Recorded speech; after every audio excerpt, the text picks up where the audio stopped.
이번 주는 트럼프 대통령의 입에 좌우될 수밖에 없겠죠.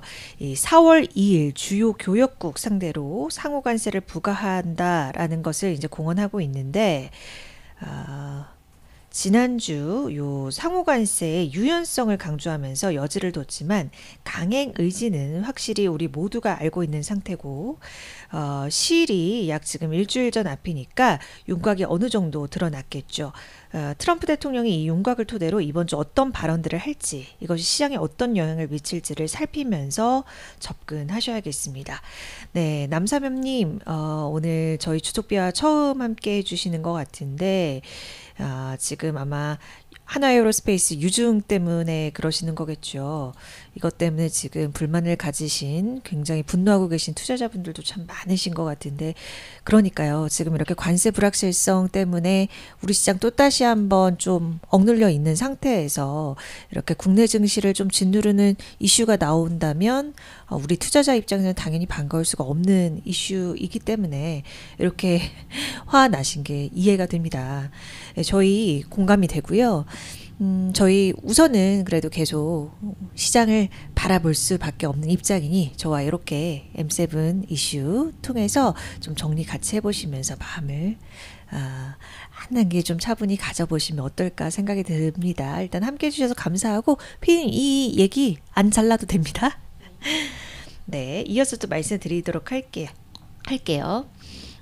일단 요 지금 기준으로 월스트리트 저널에서 4월 2일 자동차랑 제약, 반도체는 관세부가 안 할 듯 이런 보도가 좀 나왔더라고요. 근데 이제 상호관세 이제 한국 포함될 가능성은 우리 계속 거론이 되고 있는 거고, 관세율도 상당히 높을 것이다. 우리가 이렇게 좀 예상을 해볼 수 있는 내용이 좀 나오고 있고, 자, 이런 관세부가에 대해서 월가에서 어떻게 평가를 하고 있나 봤더니 전반적으로 우려를 나타내고 있습니다. 여전히요. 일단 바클레이즈에서는 4월 2일까지 이 관세 불안이 주가 상승세를 제한할 가능성이 크다. 그러면서 최악의 시나리오인 25% 전면 관세가 실현이 되면 하방 위험을 무시하기는 어렵다. 이렇게 말을 했습니다. 베르던스 캐피털에서도요. 4월 2일이 지나도 관세가 경제에 미치는 2차 영향이 무엇인지 여전히 알 수 없다면서요. 인플레이션 관점에서 물가의 일회성 타격일지 아니면 그게 계속 지속적으로 반복이 될지도 알 수 없다면서 이 불안한 그런 심리를 보였습니다. 세이지 어드바이저리에서도 좀 더 얘기가 나왔는데요. 시장이 이제 더 위험 회피적이다. 우리가 이 관세 전체적인 영향을 느끼지 못하고 있는데 아마 우리가 생각했던 것보다 경기 침체에 더 근접했을 가능성이 있다. 근접했을 수도 있다. 이렇게 평가를 전반적으로 여전히 우려의 시선이 크다. 이렇게 볼 수 있겠습니다. 자, 그럼 오늘 M7 테슬라부터 보도록 하겠습니다. 엔비디아 제외하고 모두 상승 마감을 했거든요. 그 가운데 가장 많이 오른 테슬라부터 좀 살펴보도록 하겠습니다. 머스크가 지난주 직원들을 대상으로 깜짝 회의를 열었습니다. 그 지난주에요. 테슬라 광팬이죠. 웨드부시 증권의 댄 아이브스 연구원이 애널리스트가 요 테슬라가 위험에 빠지지 않으려면 두 가지를 해결해야 한다고 제안을 했습니다. 이 내용 제가 공유를 드렸었는데, 한 가지가 이제 머스크가 정부 효율부랑 테슬라 사이에서 둘 다 책임자로서 균형을 잡아야 한다는 게 첫 번째였고요. 두 번째는 저가형 전기차 로드맵과 미래 비전에 대한 상세한 설명을 구체적인 설명을 좀 내놔야 된다. 이렇게 두 가지였죠. 근데 이 두 번째에 대해서 깜짝 회의에서 어느 정도 좀 맞아드는 그런 기대에 부응하는 행동을 해줬습니다. 일단 머스크 발언을 정리를 해보자면요. 험난한 길과 폭풍우가 몰아치는 때가 있지만 우리에겐 여전히 밝고 신나는 미래가 있다. 라는 점을 말하기 위해서 이렇게 회의를 열었다라고 취지를 설명하면서요. 직원들한테 좀 주식을 팔지 말라 약간 시사하는 발언을 내놓기도 했습니다. 일단 새로운 슬로건은 지속 가능한 풍요라고 잡았습니다. 이제 우리가 주목할 것은 비전의 실현 가능성 이 여부일 텐데요. 머스크는 로봇공학과 자율주행에 테슬라의 미래를 걸고 있다고 다시 한번 강조를 했는데, 일단 요 휴머노이드 로봇 옵티머스를 이르면 내년 하반기부터 사내에서 사용을 할 수가 있고, 이 옵티머스 첫 판매는 테슬라 직원들한테 하겠다 이렇게 말을 했습니다. 그러면서 항공산업 진출도 고려하고 있다라고 얘기를 했는데요. 전기 수질 이착륙기에 대한 고민 중이라고 이렇게 얘기를 하기도 했고요. 5년 내 이 자율주행차 확산에 좀 확신을 가지고 있다, 이런 발언을 하기도 했습니다. 자, 이것과 별개로 어쨌든 이런 회의 내용이 우리 주토피아 서학기미 분들한테는 어느 정도 좀 위안이 될 발언이었을지 좀 궁금하고, 요거랑 제가 좀 별개로 이제 반대되는 분위기로 미국 중고차 시장에서 테슬라가 비중을 높여가는 건 어떤 것을 좀 의미하는 걸지 우리가 좀 생각해 볼 부분이 있을 것 같아요. 뭐 이 테슬라에 대한 선호가 진짜 떨어졌다, 이런 이야기일지, 아니면 뭐 신차로의 좀 선호를 좀 이렇게 바꿔간다라고 볼 수 있을지 우리가 좀 판단을 해봐야 되는 그런 시점인 것 같습니다. 림님 안녕하세요. 오늘 또 월요일 아침도 함께 해주시는군요. 감사합니다. 저희와 함께 활기찬 또 월요일 한 주 시작해 보시죠. 어쨌든 테슬라 얘기하고 있었는데 이어갈게요. 어쨌든 수치를 보면요, 이번 달 2주간 2주 동안 14일 15일 동안 요 미국 전기차 전체 매물 대비 요 중고차 비중을 살펴볼 수 있는 통계 수치인데, 요 테슬라 차량 중고로 매물로 내놓은 비중이 1.4%로 집계됐다고 합니다. 작년 3월에는 0.4%였으니까 수치가 꽤 늘어났다라고 평가할 수 있는 것이고요. 지금 통계 내놓은 이곳에서 테슬라 중고차 매물 비중이 지금까지 사이트에서 기록한 월간 수치 중에 최고 수치라고 합니다.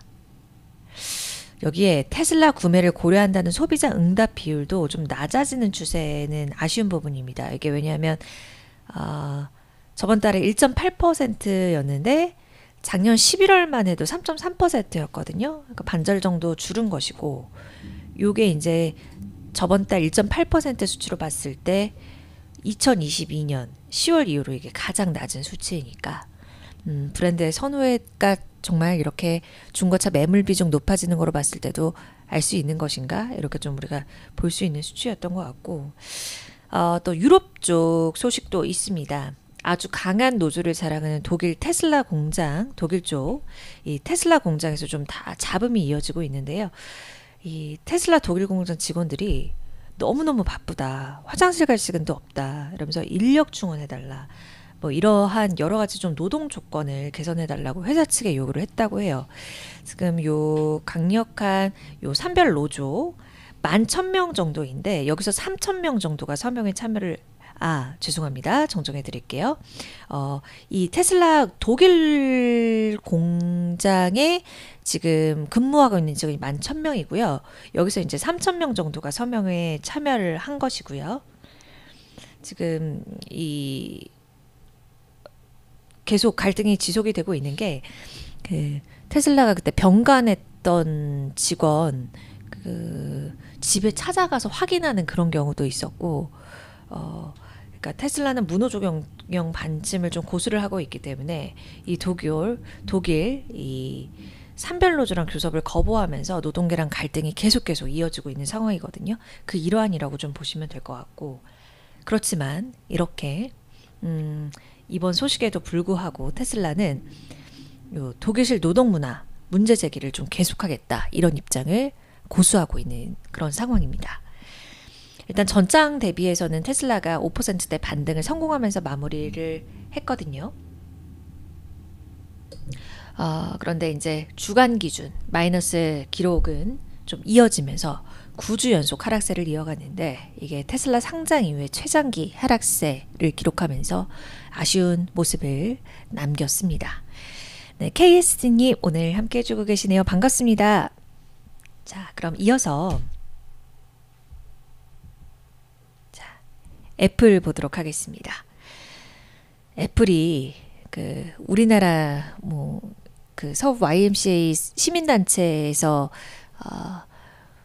검토 중이다, 좀 문제 제기하겠다 이런 얘기를 전해드렸었는데 미국 소비자들도 애플 상대로 소송을 좀 제기를 했다고 해요. 그 AI 시스템 애플 인텔리전스 이 기능을 홍보를 하면서 허위 광고 그리고 타사와 불공정한 경쟁을 했다라는 이유로 지금 애플이 미국에서 피소를 좀 당한 건데요. 그 시리 요 핵심 기능 출시를 내년으로 연기한다라고 하면서 지금 우리 투자자들, 소비자들뿐만 아니라 투자자들 실망감도 굉장히 커지고 있는 상황입니다. 지금 이 새로운 시리즈 출시를 하면서 이 애플 AI 기능을 크게 제한을 하거나 아예 제공되지 않은 그런 상황이기 때문에 이 제품이 실제 정말 그만큼의 성능을 구현하고 있는지 이거에 대해서 소비자를 굉장히 오해했다라는 측면에서 지적을 하고 있는 상태이고, 뭐 적절한 구제를 위해서 애플이 어떠한 행동을 보여주고 있지 않기 때문에 이번 소송 이런 제소한 그 취지를 좀 알 수 있는 내용이었고요. 지금 왼쪽에 사진 하나 띄워드렸는데 이게 미국 IT 전문 매체에서 띄운 가상 이미지입니다. 이 폴더블 아이폰 전략을 애플이 순조로이 좀 진행 중일 것이다 이런 추측을 지난주에도 한번 말씀을 드렸었는데 요거 관련해서예요. 연말쯤에 공개가 될 것이다 라고 해요. 그러니까 지금 잘 진행하는 과정이고 좀 다양한 공급업체들을 검토하고 필요한 부품을 공급할 수 있는 그런 업체들을 애플이 좀 선정을 하는 중이다 이런 내용도 좀 포함이 됐고요. 사진을 보시면 진짜 이렇게 세로용으로 긴 폴더블 폰이 나올지 아니면 지금 G 플립처럼 지금 이 사진 같은 경우에는 약간 G 폴드랑 비슷한 모습이죠. 이보다는 사실 이렇게 가로로 접는 게 저는 디자인적으로 선호하긴 하는데 글쎄 어떤 모습으로 나올지 모르겠습니다. 일단은 이렇게 가상 이미지 한 개 같이 한번 보시면 좋을 것 같고, 자 마지막으로 이렇게 두 종목 같이 준비해 드렸어요. 마이크로소프트 먼저 보도록 할게요. 마이크로소프트가 요 생성형 AI 학습에 사용된 콘텐츠 기여도를 추적하는 연구 프로젝트에 들어갔다 이런 소식이 전해졌습니다.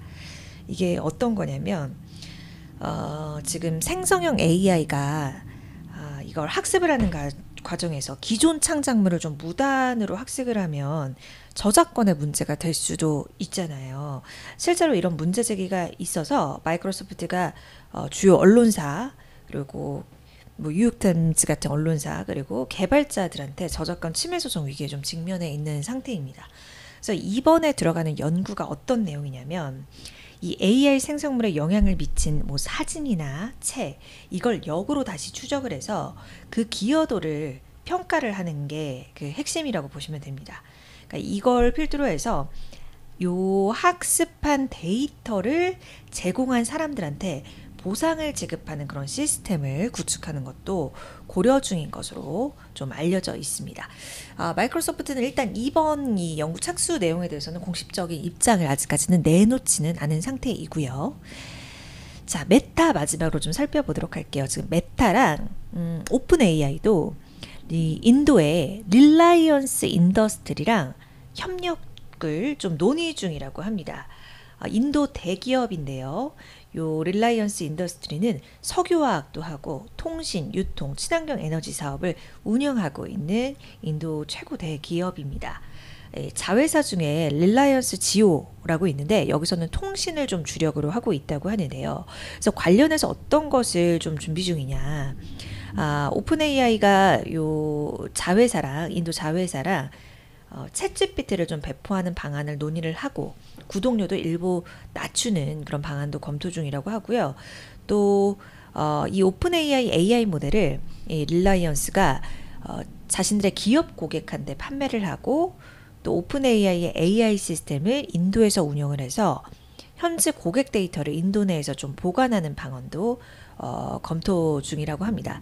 이제 중요한 것은 요건데 요 인도 서부에 건설을 계획 중인 데이터 센터가 있는데 요 데이터 센터에 메타랑 오픈 AI, 이 AI 모델을 운영하는 방안을 논의하고 있다. 이 점이 이 메타 소식에서 가장 중요하다고 보시면 될 것 같습니다. 자, 오늘 M7은 이 정도로 정리를 해보도록 할게요.